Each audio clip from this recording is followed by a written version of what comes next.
because of the campaign of misinformation. Kenyans did not know that these are incentives that were coming to help them to create jobs for our young people, Honorable Speaker. Some of these incentives, Honorable Speaker, spoke to the amount of money.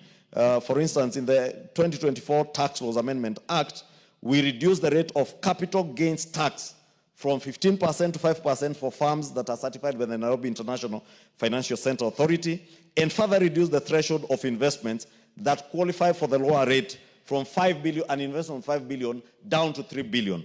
This year, again, Honorable Speaker, the committee and the bill is proposing that for companies that invest 3 billion in new capital, within the first 3 years, they will enjoy a reduced corporate tax rate of 15% for the first 10 years and 20% for the next 10 years.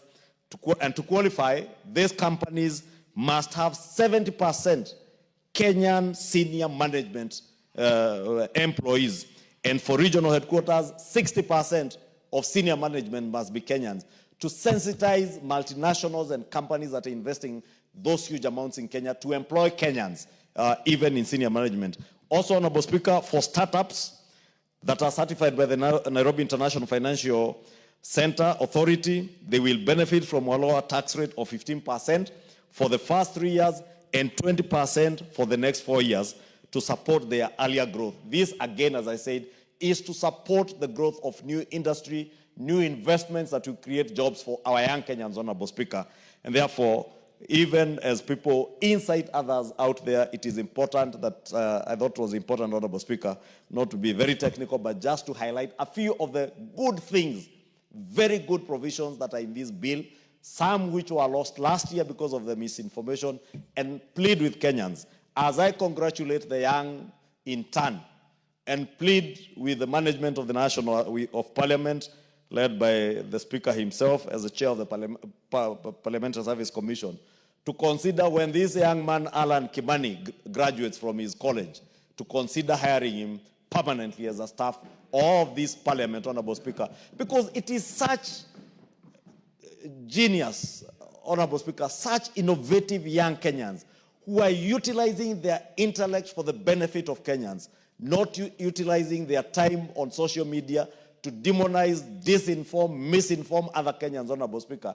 The platform and the QR code that this young man created, as you have heard, enable Parliament as an institution to be able to engage more meaningfully with Kenyans. Unlike the other lady, Honorable Speaker, who was arrested, can't remember her name, for creating a platform that was, one, disinforming Kenyans.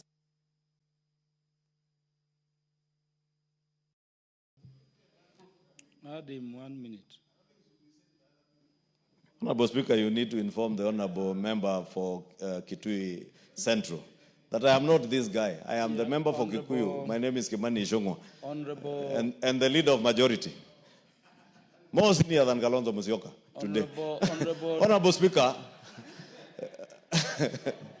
I was saying that lady who had created a platform that simply at the click of a button was sending a lot of emails to the parliamentary website, Honorable Speaker, to clog the system and stop Kenyans from giving valid views. I must congratulate Mr. Alan Kimani, a young Kenyan, very innovative and a genius. And I plead with the Parliamentary Service Commission at the right time to consider him. So that those who are fond of praising young people in this country and stratifying them into generations, like Makali Mulu's party leader, to know that it is the intellect of such young people that you need to harp on. Because some of those people, even praising those young people and stratifying them into generations, don't have children in the generations that they keep talking about in political rallies. They don't even understand or comprehend the kind of intellect that these young people have that are helping Kenya.